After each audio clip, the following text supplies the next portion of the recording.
بسم الله الرحمن الرحيم.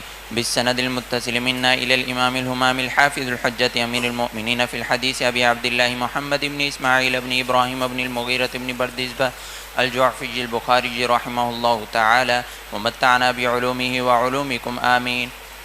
قال حدثنا إسحاق قال حدثنا عبد الله بن نمير قال حدثنا عبيد الله عن ابن عمر رضي الله عنهما أن رسول الله صلى الله عليه وسلم كان إذا خرج يوم العيد أمر بالحربة فتوزع بين يديه فيصلي إليها والناس وراءه وكان يفعل ذلك في السفر فمن ثم اتخذها الأمراء. بسم اللہ الرحمن الرحیم. الحمد للہ رب العالمین والصلاة والسلام علی رسولہ الکریم وعلی آلہ واصحابہ اجمعین. نبی کریم صلی اللہ علیہ وسلم عید کے دن تشریف لائے باہر، تو حربہ یعنی برچھی وہ آپ کے سامنے رکھ دی جاتی تھی اور اس کی طرف رخ کر کے آپ نماز پڑھتے تھے، لوگ پیچھے ہوتے تھے، اور سفر میں بھی ایسا ہی کیا کرتے تھے. فمن ثم اتخذها الامراء، یعنی اس کے بعد اسی وجہ سے بعد کے آنے والے عمرا نے بھی ایسے ہی عمل کیا کہ وہ کچھ حربہ سامنے رکھ کر پھر نماز پڑھا کرتے تھے. جی. وبه قال حدثنا أبو الوليد قال حدثنا شعبة عن عون بن أبي جحيفة رضي الله تعالى عنه قال سمعت أبي يقول إن النبي صلى الله عليه وسلم صلى بهم بالبطحاء وبين يديه عنزة الظهر ركعتين والعصر ركعتين تمر بين يديه المرأة والحمار. جی. باب قدركم ينبغي أن يكون بين المصلي والسترة. وبه قال حدثنا عمرو بن زرارة قال حدثنا عبد العزيز بن أبي حازم عن أبيه عن سهل بن سعد رضي الله عنه وعنهم قال كان بين مصلى رسول الله صلى الله عليه وسلم وبين الجدار ممر الشاة. وبه قال حدثنا المكي بن إبراهيم قال حدثنا يزيد بن أبي عبيد عن سلمة رضي الله عنه وعنهم قال كان جدار المسجد عند المنبر ما كادت الشاة تجوزها. یعنی آپ کے مصلی اور جدار کے درمیان اتنی جگہ ہوتی تھی کہ ایک بکری کا بچہ گزر سکتا تھا. جی. باب الصلاة إلى الحربة. وبه قال حدثنا مسدد قال حدثنا يحيى عن عبيد الله قال أخبرني نافع عن عبد الله بن رضي الله عنهما وعنهم أن النبي صلى الله عليه وسلم كان يركز له الحربة فيصلي إليها. جی. باب الصلاة إلى العنزة. وبه قال حدثنا آدم قال حدثنا شعبة قال حدثنا عون بن أبي جحيفة قال سمعت أبي قال خرج إلينا النبي صلى الله عليه وسلم بالهاجرة فأتي بوضوء فتوضأ فصلى بنا الظهر والعصر وبين يدي عنزة والمرأة والحمار يمران من ورائها. وبه قال حدثنا محمد بن حاتم بن بزيع قال حدثنا شاذان عن شعبة عن عطاء بن أبي ميمونة رضي الله عنه وعنهم قال سمعت أنس بن مالك رضي الله عنه قال كان النبي صلى الله عليه وسلم إذا خرج لحاجته تبعت أنا وغلام ومعنا عكازة وعسن وعنزة ومعنا إداوة فإذا فرغ من حاجته ناولناه الإداوة. جی. باب السترة بمكة وغيرها. وبه قال حدثنا سليمان بن حرب قال حدثنا شعبة عن الحكم عن أبي جحيفة رضي الله عنه وعنهم قال خرج علينا رسول الله صلى الله عليه وسلم بالهاجرة فصلى بالبطحاء الظهر والعصر ركعتين ونصب بين يديه عنزة وتوضأ فجعل الناس يتمسحون بوضوئه. اس باب کا مقصد یہ ہے کہ عام حالات میں تو جب آدمی نماز پڑھے تو آگے کوئی سترہ اس کے ہونے چاہیے اور سترے کے بغیر گزرنا جائز نہیں ہے. لیکن مکہ مکرمہ کا کیا حکم ہے، اس کے بارے میں اختلاف ہے فقہاء کرام کا. حضرت امام احمد بن حنبل رحمۃ اللہ علیہ فرماتے ہیں کہ مکہ مکرمہ کا حکم، بلکہ پوری حدود حرم کا حکم یہ ہے کہ اس میں سترے کے بغیر بھی نماز پڑھی جا سکتی ہے، اور اگر کوئی شخص سامنے سے گزرنا چاہے بغیر سترے کے تو وہ بھی جائز ہے. یہ امام احمد بن حنبل رحمۃ اللہ علیہ کا مسلک ہے. اور امام شافعی رحمۃ اللہ علیہ یہ فرماتے ہیں کہ مسجد حرام میں اگر آدمی نماز پڑھ رہا ہو بغیر سترے کے تو جو طواف کرنے والے ہیں وہ اس کے سامنے سے گزر سکتے ہیں، طواف کرنے والے. اور یہی بات حنفیہ کا بھی قول ہے. اور تیسرا مذہب یہ ہے جو امام طحاوی رحمۃ اللہ علیہ کا ہے، اور اس پر بعض فقہاء متاخرین نے فتویٰ بھی دیا ہے، وہ یہ کہ سارے مکہ مکرمہ میں تو یہ حکم نہیں ہے، لیکن کسی ایسی جگہ جہاں سے کعبہ شریف سامنے نظر آ رہا ہو، وہاں پر سترے کے احکام نہیں ہیں۔ یعنی اگر مصلی کسی ایسی جگہ نماز پڑھ رہا ہے جہاں سے اس کو بیت اللہ شریف نظر آ رہا ہے، تو گزرنے والے بغیر سترے کے بھی اس کے سامنے سے گزر سکتے ہیں۔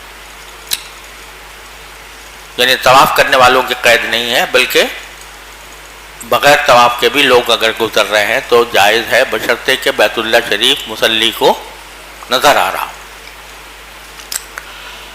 یہ حنفیہ میں سے امام طحاوی کا قول ہے، اور علامہ شامی نے اس کو پسند بھی کیا ہے، اور اسی پر فتویٰ بھی ہے۔ لہذا مسجد حرام میں جب لوگ نماز پڑھ رہے ہوں تو ان کے سامنے سے گزرنا جائز ہے، چاہے طواف کر رہا ہو آدمی یا بغیر طواف کے گزرنا چاہ رہا ہو۔ یہ حکم ہے حنفیہ کے نزدیک۔ اور مالکیہ یہ کہتے ہیں کہ مکہ مکرمہ اور مسجد حرام میں اور دوسری جگہوں پر کوئی فرق نہیں ہے۔ جیسے دوسری جگہ مصلی کے سامنے سے گزرنا ناجائز ہے، اسی طرح مکہ مکرمہ میں بھی اور مسجد حرام میں بھی ناجائز ہے۔ امام بخاری نے امام مالک کا قول اختیار کیا ہے، یعنی وہ یہ کہتے ہیں کہ سترے کے احکام جس طرح اور جگہ ہیں اسی طرح مکہ مکرمہ میں بھی ہیں۔ اسی لیے باب یہ قائم کیا ہے کہ باب السترۃ بمکہ وغیرہا، کہ سترے کا حکم مکے میں اور غیر مکہ میں برابر ہے۔ سمجھ گئے نا؟ لیکن چونکہ بعض روایتوں میں آیا ہے کہ نبی کریم صلی اللہ علیہ وسلم نماز پڑھ رہے تھے اور آپ کے سامنے سے لوگ گزر رہے تھے مسجد حرام کے اندر، اس وجہ سے شافعیہ اور امام طحاوی نے یہ کہا کہ جائز ہے۔ چنانچہ اسی پر عمل ہوتا ہے آج کل مکہ مکرمہ میں، مسجد حرام میں، کہ وہاں گزرنے میں کوئی قباحت نہیں سمجھی جاتی۔ لیکن مسجد نبوی کا یہ حکم نہیں ہے۔ مسجد نبوی کے اندر سے سامنے سے گزرنا بغیر سترے کے جائز نہیں ہے۔ لوگ چونکہ مکہ مکرمہ میں یہ فتویٰ دیا جاتا ہے کہ بھئی آپ سامنے سے گزر سکتے ہیں، تو لوگ اسی کو استعمال کرتے ہیں مسجد نبوی کے اندر بھی، اور وہاں سے بھی سامنے سے گزرنے کی گنجائش سمجھتے ہیں، جو کسی کے نزدیک بھی جائز نہیں ہے۔ لہذا وہاں پر خوب اہتمام کرنا چاہیے، لوگوں کے پیچھے نہیں چلنا چاہیے کہ لوگ گزر رہے ہیں تو چلو ہم بھی گزر جائیں۔ یہاں پر یہ چونکہ امام بخاری یہ کہہ رہے ہیں کہ مکے میں اور غیر مکہ میں کوئی فرق نہیں ہے، تو حدیث سے استدلال کیا ابو جحیفہ رضی اللہ عنہ کی، کہ وہ فرماتے ہیں کہ رسول کریم صلی اللہ علیہ وسلم ہمارے پاس باہر تشریف لائے حاجرہ میں، یعنی دوپہر کے وقت میں، تو آپ نے بطحا کے اندر نماز پڑھی۔ بطحا جو ہے مکہ مکرمہ ہی کا حصہ ہے، اس میں ظہر اور عصر دونوں رکعتیں، دونوں میں دو رکعتیں پڑھی، اور آپ کے سامنے ایک عنزہ، ایک برچھی گاڑی گئی تھی، وَتَوَضَّأَ فَجَعَلَ النَّاسُ يَتَمَسَّحُونَ بِوُضُوئِهِ، تو یہاں پر سترہ لگانا مذکور ہے بطحا میں جو مکہ مکرمہ ہی کا حصہ ہے۔ لہذا معلوم ہوا کہ مکہ مکرمہ میں اور غیر مکہ میں کوئی فرق نہیں ہے۔ جی باب الصلاة إلى الأسطوانة. وقال عمر رضي الله تعالى عنه المصلون أحق بالسوار من المتحدثين إليها. وروى ابن عمر رضي الله تعالى عنهما رجلا يصلي بين اسطوانتين فأدناه إلى سارية فقال صلي إليها. وبه قال حدثنا مكي. کریں کہ کسی بہتر یہ ہے کہ کسی ستون کے سامنے نماز پڑھے، تو حضرت عمر کا یہ قول ہے کہ المصلون احق بالسواری من المتحدثین الیہا، کہ کوئی آدمی نماز پڑھنے والے جو ہیں وہ زیادہ حقدار ہیں ستونوں کے بنسبت ان لوگوں کے جو بیٹھ کے وہاں پر باتیں کریں۔ اور عبداللہ بن عمر نے ایک شخص کو دیکھا کہ جو دو ستونوں کے درمیان کھڑے ہو کر نماز پڑھ رہا تھا، تو فأدناہ الی ساریۃ، تو اسے خود پکڑ کے ایک ستون کے پاس کر دیا اور کہا کہ صلی الیہا، اس طرف رخ کر کے نماز پڑھو۔ یہ سبق ہے ان لوگوں کے لیے کہ جو بس نماز پڑھنی ہے تو جہاں چاہیں کھڑے ہو کے پڑھنے شروع کر دیتے ہیں. تو جس طرح گزرنے والے کے لیے جائز نہیں ہے کہ وہ مصلی کے سامنے سے گزرے، اسی طرح مصلی کے لیے بھی جائز نہیں ہے کہ کسی ایسی جگہ نماز پڑھے جہاں سے لوگوں کے گزرنے کی جگہ ہو. ساری مسجد چھوڑ کے پیچھے کھڑا ہو گیا آدمی اور نماز پڑھنا شروع کر دیا تو لوگوں کے لیے گزرنا مشکل ہو گیا. یہ اس کے لیے ایسا کرنا جائز نہیں. جی.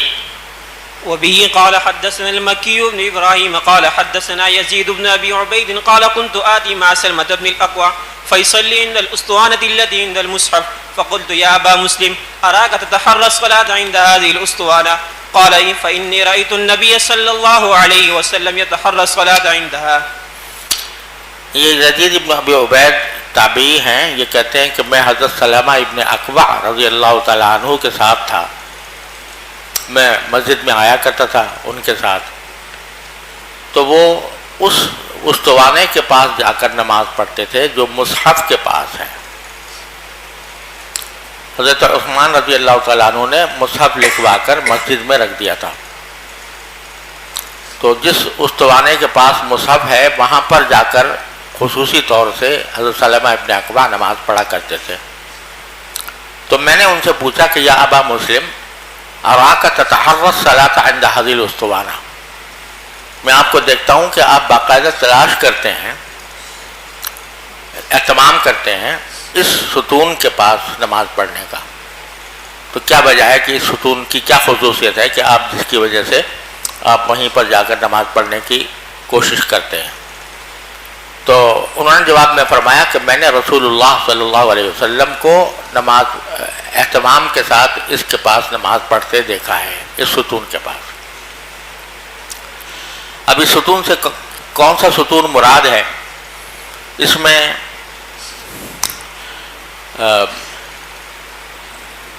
محدثین اور مورخین کی آراء مختلف ہیں. زیادہ تر لوگ تو یہ کہتے ہیں کہ اس سے مراد ہے استوانہ عائشہ. مسجد نبوی میں جہاں محراب نبی ہے، جہاں جس کو محراب النبی صلی اللہ علیہ وسلم کہا جاتا ہے، اس کے پیچھے ایک ستون ہے جس پر لکھا ہوا بھی ہے حدیث استوانۃ عائشہ. اور اس کے بارے میں روایات میں آتا ہے کہ نبی کریم صلی اللہ علیہ وسلم نے حضرت عائشہ سے فرمایا تھا کہ اگر لوگوں کو پتہ چل جائے کہ اس جگہ نماز پڑھنے میں کیا فضیلت ہے تو لوگ آپس میں مسابقت کریں اور اہتمام کریں کہ وہ وہیں پر نماز پڑھنے کا. اس کو استوانہ عائشہ کہتے ہیں. ریاض الجنہ کا ایک قصہ ہے وہ. تو بعض حضرات نے کہا کہ سلمہ ابن اکوع رضی اللہ تعالیٰ عنہ جس جگہ کی خصوصیت کے ساتھ اہتمام کرتے تھے وہ استوانہ عائشہ ہے. ایک دوسرا ستون ہے جس کو علم المصلی کہا جاتا ہے. استوانہ تو علم المصلی، یعنی یہ وہ ستون ہے کہ جس کے سامنے رسول کریم صلی اللہ علیہ وسلم کھڑے ہو کر نماز پڑھایا کرتے تھے. جہاں بطور امام کے آپ کھڑے ہوتے تھے اس ستون کو علم المصلی کہا جاتا ہے. اور یوں صورتحال ہے کہ اگر آدمی آج جائے مسجد نبوی میں تو ایک محراب ہے جس پر لکھا ہوا ہے محراب النبی صلی اللہ علیہ وسلم، ریاض الجنہ میں ہے. اب ظاہر ہے کہ نبی کریم صلی اللہ علیہ وسلم کے عہد مبارک میں محراب تو تھی نہیں. تو محراب وہ اس معنی میں نہیں ہے کہ نبی کریم صلی اللہ علیہ وسلم وہاں پر نماز پڑھتے تھے یا وہاں پر امامت فرماتے تھے، بلکہ اس محراب کے دائیں جانب ایک کولا ہے. یعنی ستون ایک تو ہوتا ہے نا اوپر تک، وہ نہیں بلکہ ایک کولا جسے کہتے ہیں، یعنی ستون ایسے کھڑا ہوا ہے اور اوپر جا کر خلا ہے اس کے، اس کو کہتے ہیں استوانۃ العلم المصلی. اور اس کے اوپر لکھا ہوا ہے ھذا مصلی النبی علیہ الصلوۃ والسلام، کہ یہ نبی کریم صلی اللہ علیہ وسلم کے نماز پڑھنے کی جگہ تھی. تو وہ محراب نہیں تھی بلکہ محراب کے دائیں جانب جو کولا ہے اس پر آپ کھڑے ہو کر نماز پڑھاتے تھے، تو اس کو علم المصلی بھی کہتے ہیں۔ تو بعض حضرات نے فرمایا کہ وہ یہ مراد ہے حضرت، اور مصحف وہیں پر رکھا ہوا تھا، اس سے مراد ہے علم المصلی۔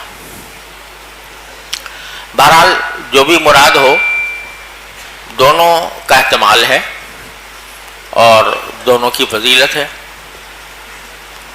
حضرت عائشہ کا جو استوانہ ہے اس کے فضیلت تو میں نے ابھی عرض کیا کہ آپ نے اس کے بارے میں خصوصی طور پر حضرت عائشہ کو بتایا تھا، اور یہ دوسرے علم المصلی جو ہے اس کی فضیلت اس لحاظ سے ہے کہ نبی کریم صلی اللہ علیہ وسلم امامت فرماتے تھے وہاں پر، لہذا اس کی فضیلت ظاہر ہے۔ تو ریاض الجنہ جو ہے، اس ریاض الجنہ کے اندر یہ دو ستون ہیں جو خصوصی اہمیت اور خصوصی فضیلت رکھتے ہیں، دونوں ہی اپنی جگہ ایسے ہیں کہ آدمی اہتمام کے ساتھ وہاں پر نماز پڑھے۔ جی وبه قال حدثنا قبيصة قال حدثنا سفيان عن عمرو بن عامر عن انس بن مالك رضي الله تعالى عنه قال لقد أدركت كبار أصحاب النبي صلى الله عليه وسلم يبتدرون سواري عند المغرب. وزاد شعبة عن عمرو عن انس رضي الله تعالى عنه حتى يخرج النبي صلى الله عليه وسلم. حضرت انس رضی اللہ تعالیٰ عنہ فرماتے ہیں کہ میں نے نبی کریم صلی اللہ علیہ وسلم کے بڑے صحابہ کو دیکھا کہ وہ جلدی سے لپکتے تھے ستونوں کی طرف مغرب کے وقت میں، یعنی مغرب کی اذان جب ہو جاتی تو نبی کریم صلی اللہ علیہ وسلم کے امامت کے لیے تشریف لانے سے پہلے، یعنی فرض نماز شروع ہونے سے پہلے، صحابہ کرام جو ہیں وہ کوشش کرتے تھے کہ کسی ستون کے سامنے آ جائیں اور وہاں پر 2 رکعتیں پڑھتے تھے۔ یہ مغرب سے پہلے کی 2 رکعتیں ہیں، اور نبی کریم صلی اللہ علیہ وسلم کے عہد مبارک میں صحابہ کرام کا اس کے اوپر پڑھنا ثابت ہے۔ حنفیہ کے نزدیک یہ سنت نہیں ہے، لیکن ان کا سنت نہ ہونا اس معنی میں ہے کہ یہاں یہ تو حدیث بیان ہوئی ہے کہ صحابہ کرام ستونوں کی طرف لپکتے تھے تاکہ 2 رکعتیں مغرب سے پہلے پڑھ لیں، لیکن نبی کریم صلی اللہ علیہ وسلم کی وفات کے بعد صحابہ کرام کا یہ معمول نہیں رہا۔ بعد میں کہیں 2 رکعتیں پڑھنے کا ثبوت نہیں ملتا کہ صحابہ کرام اس کا اہتمام کرتے ہوں۔ تو اس سے یہ پتہ چلتا ہے کہ یہ محض نفلیں تھیں اور اس کو سنت نہیں کہا جا سکتا، اس لیے حنفیہ اس کے سنت ہونے کا انکار کرتے ہیں۔ لیکن ساتھ ہی بعض حنفیہ نے یہ کہہ دیا کہ 2 رکعتیں پڑھنا مکروہ ہے، یہ بات غلط ہے۔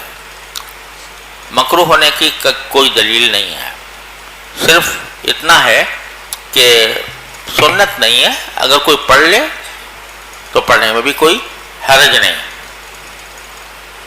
لیکن اس کو سنت موقتہ نہیں کہا جائے گا۔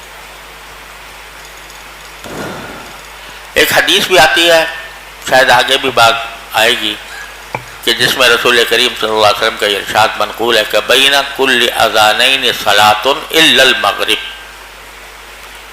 ہر 2 اذانوں کے درمیان نماز مشروع ہے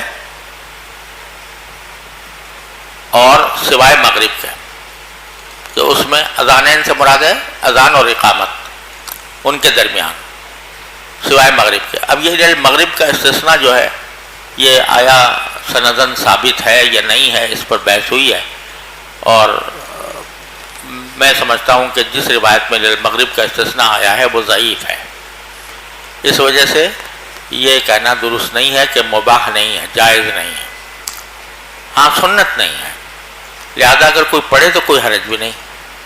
اب جیسے وہاں حرمین شریفین میں چونکہ حنابلہ کے ہاں یہ سنت ہے تو اذانین کے درمیان وہ 2 رکعتیں پڑھتے ہیں، اذان اور اقامت کے درمیان وہاں 10 منٹ کا فاصلہ ہوتا ہے، تو اس میں لوگ یہ 2 سنتیں پڑھ لیتے ہیں۔ تو اب اگر کوئی شخص پڑھ لے، وقت ہے اور لوگ پڑھ رہے ہیں، تو یہ بیٹھا ہے کہ میں آپ تو حنفی ہوں، سمجھے، تو اس کی یعنی اس وجہ سے کہ بھئی میں تو حنفیوں لہٰذا نہیں پڑھوں گا کسی بھی قیمت پہ، تو یہ سمجھنا درست نہیں ہے۔ اگر کوئی پڑھے، جب سب پڑھ رہے ہیں پڑھ لے جب وقت باقی ہے۔ تو حنفیہ جو یہ کہتے ہیں نا کہ مسنون نہیں ہے، تو یا جنہوں نے کہا ہے کہ کراہت ہے، وہ اس خیال سے کہ مغرب کے اندر تعجیل افضل ہے، تو اس وجہ سے وہ کہتے ہیں کہ بھئی تعجیل افضل ہے، لہٰذا بس فوراً ہی پڑھ لینی چاہیے۔ لیکن جب تعجیل نہیں ہو رہی، 10 منٹ کا فاصلہ ہو رہا ہے، تو اس میں آدمی اگر بیٹھا ہی رہے اور نہ پڑھے تو یہ اس کی کوئی ضرورت نہیں ہے، پڑھ لینے میں کوئی مذائقہ نہیں۔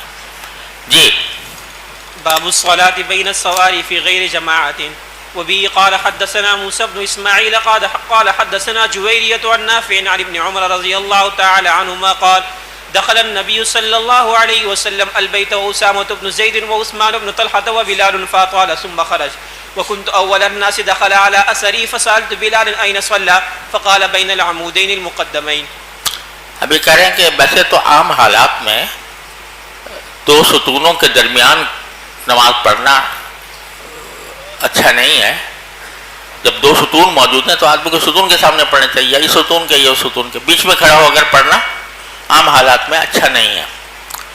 لیکن جب کہ جماعت نہ ہو رہی ہو اور کوئی آگے سے گزرنے کا احتمال بھی لوگوں کے نہ ہو، تو وہاں پر اگر آدمی دو ستونوں کے درمیان پڑھ لے تو کوئی حرج نہیں ہے۔ اور اس میں واقعہ نقل کیا ہے نبی کریم صلی اللہ علیہ وسلم کا کہ بیت اللہ شریف کے اندر داخل ہونے کا، کہ آپ بیت اللہ میں داخل ہوئے، حضرت اسامہ ابن زید بھی آپ کے ساتھ تھے اور عثمان ابن طلحہ جو کلید بردار تھے، جو عثمان ابن طلحہ جن کے پاس کعبے کی چابی تھی، وہ اور حضرت بلال۔ تو آپ کافی دیر رہے، فاطال، وہاں کافی دیر رہے، ثم خرج، پھر آپ نکل گئے۔ تو عبداللہ بن عمر کہتے ہیں وَكُنْتُ أَوَّلَ النَّاسِ دَخَلَ عَلَىٰ أَثَرِهِ یا اِسْرِهِ، کہ میں پہلا شخص تھا کہ جو آپ کے بعد داخل ہوا۔ تو میں نے بلال رضی اللہ عنہ سے پوچھا کہ أَيْنَ صَلَّىٰ، آپ نے کس جگہ نماز پڑھی تھی؟ فَقَالَ بَيْنَ الْعَمُودَيْنِ الْمُقَدَّمَيْنِ، تو انہوں نے بتایا کہ جو آگے کے دو ستون ہیں بیت اللہ کے اندر، ان کے درمیان کھڑے ہو کر آپ نے نماز پڑھی تھی۔ اب یہاں ستونوں کے درمیان کھڑے ہوئے آپ، کیونکہ آگے کوئی آدمی گزرنے کا احتمال نہیں تھا۔ جی وبه قال حدثنا عبد الله بن يوسف قال أخبرنا مالك بن أنس عن نافع عن عبد الله بن عمر رضي الله تعالى عنهما أن رسول الله صلى الله عليه وسلم دخل الكعبة وأسامة بن زيد وبلال وعثمان بن طلحة الحجبي فأغلقها عليه ومكث فيها فسألت بلال حين خرج ما صنع النبي صلى الله عليه وسلم قال جعل عمودا عن يساره وعمودا عن يمينه وثلاثة أعمدة وراءه وكان البيت يومئذ على 6 أعمدة ثم صلى وقال لنا إسماعيل حدثني مالك فقال عمودين عن يمينه۔ باب وبه قال حدثنا إبراهيم بن المنذر قال حدثنا أبو زمرة قال حدثنا موسى بن عقبة عن نافع أن عبد الله كان إذا دخل الكعبة مشى قبل وجهه حين يدخل وجعل الباب قبل ظهره فمشى حتى يكون بينه وبين الجدار الذي قبل الوجه قريبا من 3 أذرع صلى يتوخى المكان الذي أخبره به بلال أن النبي صلى الله عليه وسلم صلى فيه قال وليس على أحدنا باس أن صلى في أي نواحي البيت إن شاء۔ بسم الله الرحمن الرحيم باب الصلاة إلى الراحلة والبعير والشجر والرحل وبه قال حدثنا محمد بن أبي بكر المقدمي البصري قال حدثنا معتمر بن سليمان عن عبيد الله بن عمر عن نافع عن ابن عمر رضي الله عنهما عن النبي صلى الله عليه وسلم أنه كان يعرض راحلته فيصلي إليها قلت وفرأيت إذا هبت الركاب قال كان يأخذ الرحل فيعدله فيصلي إلى آخرته أو قال مؤخره وكان ابن عمر يفعله۔ راحلہ کے سامنے نماز پڑھنا یا اونٹ کے سامنے یا درخت کے سامنے، تو اس میں حضرت عبداللہ بن عمر کی روایت نقل کی ہے کہ نبی کریم صلی اللہ علیہ وسلم اپنے راحلہ کو، اونٹنی کو سامنے رکھتے تھے۔ یعرض، عرض تعریضاً کے معنی سامنے رکھنا، فیصلی الیہا، اور اس کی طرف رک کر کے نماز پڑھتے تھے۔ تو عبید اللہ نافع کہتے ہیں کہ میں نے کہا حضرت عبداللہ بن عمر سے کہ فرأیت اذا حبت الرکاب، ذرا بتائیے کہ جب وہ سواریاں چلی جاتی تو پھر کیا ہوتا؟ تو حضرت عبداللہ بن عمر نے جواب میں فرمایا کہ وہ ان سواریوں میں سے جو رحل ہوتا تھا یعنی کجابہ، وہ اٹھا لیتے تھے، فیعدلہ، اس کو سیدھا کرتے تھے اور اس کے آخری حصے کے طرف رخ کر کے نماز پڑھ لیتے تھے۔ اب کیا مطلب ہے افرأیت اذا حبت الرکاب اس کا، کہ سواریاں جو ہیں وہ اگر چلی جائیں، حبہ یحبو کے معنی ہوتے ہیں چلنا، ہوا کو کہتے ہیں عام طور حبت الریح، اور کوئی قافلہ ہوتا ہے تو اس قافلے کے لیے بھی یہ لفظ استعمال ہوتا ہے، الا ایھا الرحل النیام الا حب، کہ اے سونے والو، قافلے والے، سونے والے قافلے والو اٹھ جاؤ، چلو۔ تو حبہ یحبو کے معنی یہ ہوتے ہیں۔ تو یہاں شراح کو کچھ پریشانی سی ہوئی ہے کہ یہاں اذا حبت الرکاب کا کیا مطلب ہے، لیکن میں سمجھتا ہوں کہ کوئی اتنی پریشانی کی بات نہیں ہے۔ حبت الرکاب کا معنی یہ ہے کہ جب اونٹنی سامنے ہوتی تب تو آپ بٹھا لیتے تھے، لیکن بعض اوقات جب اترتے کسی منزل پر تو جو اونٹنیاں ہوتی تھیں وہ اپنے کہیں چرنے ورنے چلی جاتی تھیں، تو اگر وہ وہاں چلی جائیں، حبت کے معنی چلی گئیں سواریاں، تو پھر آپ کیا کرتے تھے؟ کیونکہ سواری تو چلی گئی، اس کو سترا نہیں بنایا جا سکتا۔ تو حضرت عبداللہ بن عمر فرما رہے ہیں کہ آپ اس کا جو پیچھے وہ ہوتا ہے نا کجاوا، جس کے اوپر آدمی ٹیک لگاتا ہے، تو وہ اس کو اٹھا لیتے تھے اور اس کو سامنے رکھ لیتے تھے۔ تو کوئی ایسی اس میں کوئی ایسی بات نہیں ہے کہ اس پر کوئی لمبی چوڑی بحث کی جائے۔ معنی یہ ہے کہ اگر سامنے ہیں سواریاں تو ان کو سترا بنا لیا، اگر وہ چلی گئیں یعنی چرنے جا رہی ہیں تو اس میں سے وہ کجابہ اٹھایا اور اس کو اپنا سترا بنا لیا۔ جی باب الصلاة إلى السرير. وبه قال حدثنا عثمان بن أبي شيبة قال حدثنا جرير عن منصور عن إبراهيم عن الأسود عن عائشة رضي الله عنهما قالت أعدلتمونا بالكلب والحمار لقد رأيتني مضطجعة على السرير فيجيء النبي صلى الله عليه وسلم فيتوسط السرير فيصلي فأكره أن أسنحه فأنسل من قبل رجلي السرير حتى أنسل من لحافي. یہ عائشہ فرما رہی ہے لوگوں سے خطاب کر کے کہ تم نے ہمیں کتوں اور گدھوں کے ساتھ ملا دیا۔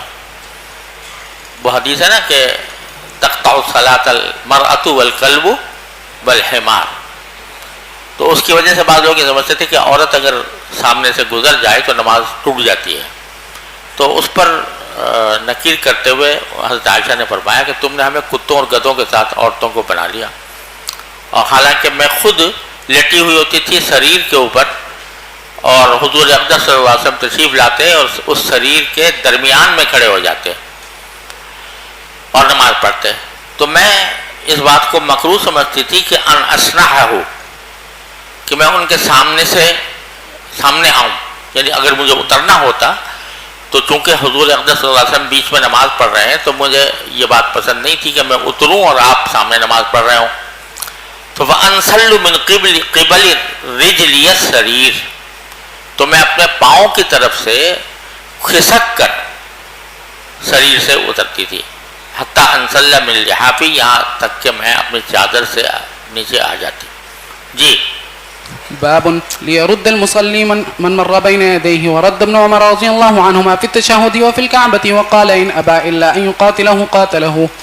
وبه قال حدثنا أبو معمر قال حدثنا عبد الوارث قال حدثنا يونس عن حميد بن هلال عن أبي صالح أن أبا سعيد قال قال النبي صلى الله عليه وسلم قال وحدثنا آدم بن أبي إياس قال حدثنا سليمان بن المغيرة قال حدثنا حميد بن هلال الأعدفي قال حدثنا أبو صالح السمان قال رأيت أبا سعيد الخدري في يوم جمعة يصلي إلى شيء يستره من الناس، فأراد شاب من بني أبي معيط أن يجتاز بين يديه، فدفع أبو سعيد في صدره فنظر فنظر الشاب فلم يجد مساغا إلا بين يديه فعاد ليجتاز فدفعه أبو سعيد أشد من الأولى فنال من أبي سعيد ثم دخل على مروان فشكا إليه ما لقي من أبي سعيد ودخل أبو سعيد خلفه على مروان فقال ما لك ولابن أخيك يا أبا سعيد قال سمعت النبي صلى الله عليه وسلم يقول إذا صلى أحدكم إلى شيء يستره من الناس فأراد أحد أن يجتاز بين يديه فليدفعه فإن أبى فليقاتله فإنما هو شيطان.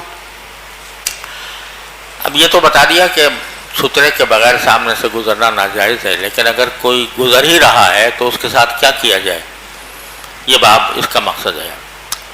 تو کہتے ہیں عبداللہ بن عمر نے تشہد کے اندر آدمی کو لوٹا دیا، خود تشہد میں بیٹھے ہوئے تھے، سامنے سے کوئی آدمی گزر رہا تھا تو اس کو ہاتھ سے کر کے ہٹا دیا. اور کعبے کے اندر بھی اگر کوئی شخص ایسا کرے کہ سامنے سے گزرے تو اس وقت میں بھی ایسے ہی کرنا چاہیے. یہ بعض نسخوں میں یہاں کعبہ نہیں ہے، پھر رکعہ ہے کہ تشہد کے دوران بھی نکالا، سامنے سے ہٹایا، اور رکوع کے وقت بھی رکوع کر رہے تھے، سامنے سے کوئی گزر رہا تھا اس کو بھی ہٹایا. اور یہ کہا کہ ان ابا الا ان یقاتلہ قاتلہ، تو یہ فرمایا کہ اگر کوئی شخص انکار کرے کہ جی میں تو گزروں گا ہی ہر حالت میں، تو اس سے قتال کرنا پڑے تو قتال بھی کرے. یہ اصل میں ایک حدیث کے الفاظ ہیں، جیسے کہ آگے حدیث میں آ رہا ہے کہ فَإِنْ أَبَى فَلْيُقَاتِلْهُ فَإِنَّمَا هُوَ شَيْطَانٌ، اگر وہ گزرنے پر اصرار کرے اور الگ نہ ہٹے تو پھر اس سے مقاتلہ کرے آدمی. اب اس کے ظاہر پر عمل کرتے ہوئے بعض نے کہا کہ اگر اس وقت میں کسی کو قتل بھی کر دے تو قصاص بھی نہیں آئے گا، کیونکہ فَلْيُقَاتِلْهُ کہا، حضور کا حکم ہے کہ قتال کرے.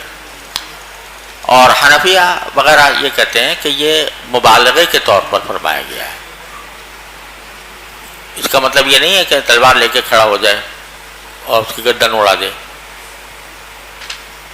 ظاہر ہے یہ مفہوم نہیں ہے اس کا، بلکہ یہ کہ اس سے اگر لڑنا پڑے تو لڑ بھی لے. مطلب اس کے اگر گزرنے پر اصرار کر رہا ہے تو یہ آدمی اس کو زبردستی کر کے روکے.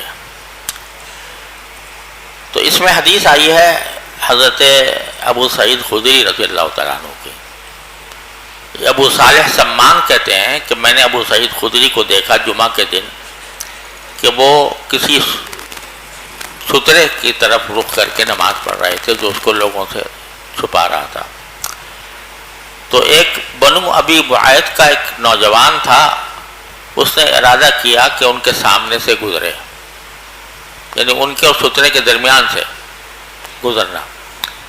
فدفع ابو سعید فی صدرہ، انہوں نے مکہ ہی مار دیا اس کے سینے پہ. تو فنظر الشاب، اب اس نوجوان نے دیکھا کہ بھئی یہ مار دیا مجھے، تو اب کوئی اور راستہ اگر ہے میرے گزرنے کا تو وہاں سے گزر جاؤں. فلم یجد مساغا، اب اور کوئی جگہ اس کو ملی نہیں گزرنے کی، الا بین یدیہ، فعاد لیجتاز، تو دوبارہ وہ سامنے سے گزرنا شروع کیا اس نے. تو حضرت ابو سعید خدری نے پہلے سے زیادہ شدت کے ساتھ مارا اس کو. فنال من ابی سعید، تو اس نے ابو سعید کو برا بھلا کہنا شروع کر دیا. نالا منہ، نالا کے سلے میں جب من آتا ہے تو نالا منہ کے معنی ہوتے ہیں اس کو برا بھلا کہنا شروع کر دیا. تو ثم دخل علی مروان، پھر وہ مروان ابن حکم کے پاس گیا جو اس وقت مدینہ منورہ کے گورنر تھے. فشکا الیہ ما لقی من ابی سعید، اور ان کو شکایت کی کہ ان کو جو واقعہ پیش آیا ابو سعید خدری سے. بعض روایتوں میں آتا ہے کہ یہ خود مروان کا بیٹا تھا، اور ابو سعید جو ہیں وہ ان کے پیچھے داخل ہوئے مروان کے پاس. تو مروان نے پوچھا مالک ولابن اخیک یا ابا سعید، کیا ہوا بھائی آپ کو اور آپ کے بھتیجے کو، یہ کیا قصہ پیش آیا؟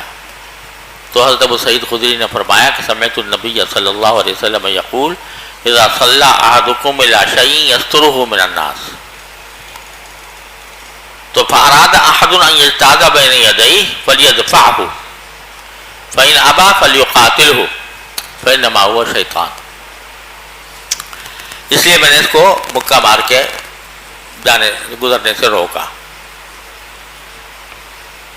اب یہ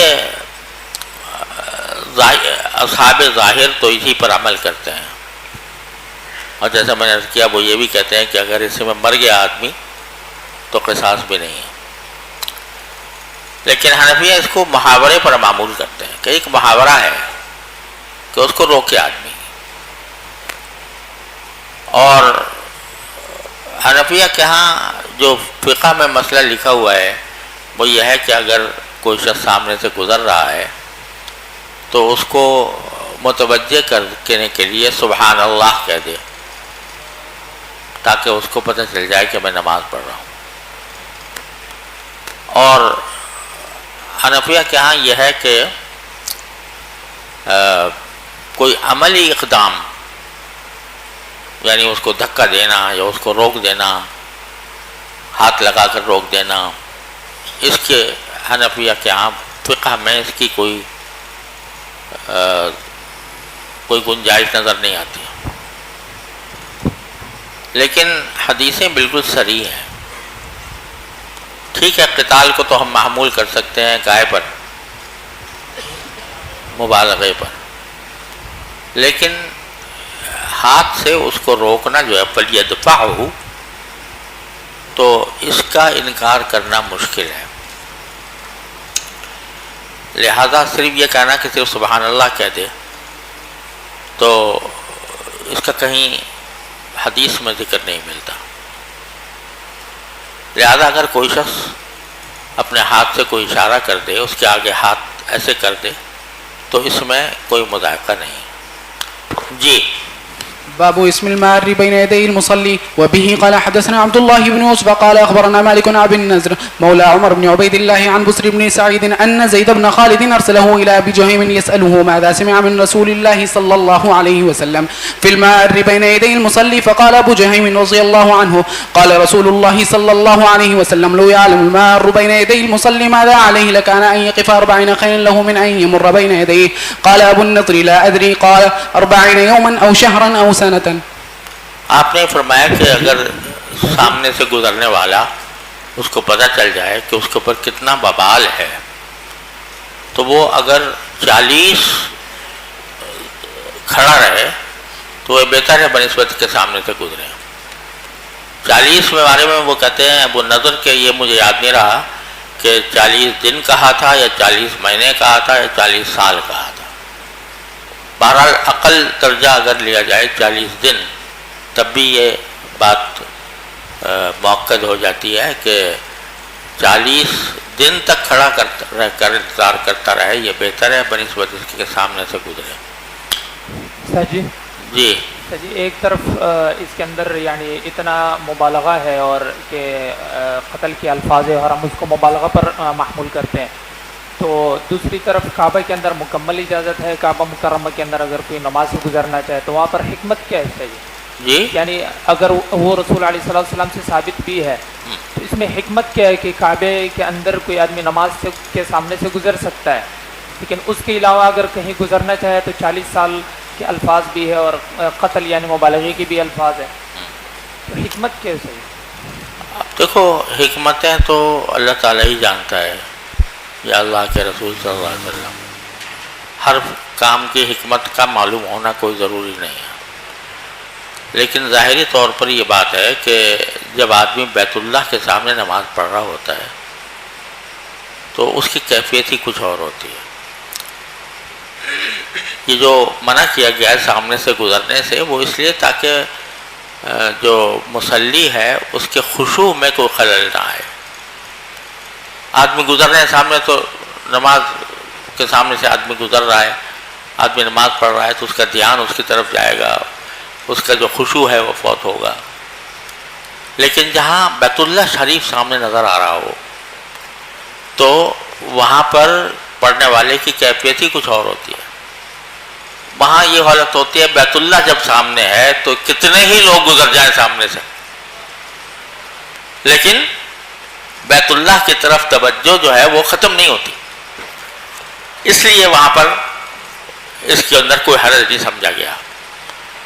اور دوسرے حرج بھی ہے کہ اگر وہاں پر یہ حکم نافذ کیا جائے بیت اللہ کے اندر تو کوئی آدمی چل ہی نہیں سکتا، اس لیے کہ ہر طرف لوگ نماز پڑھ رہے ہوتے ہیں. تو اگر یہ حکم وہاں پر نافذ کیا جائے تو پھر ایک جگہ سے دوسری جگہ جانا بہت ہی مشکل ہو جاتا ہے.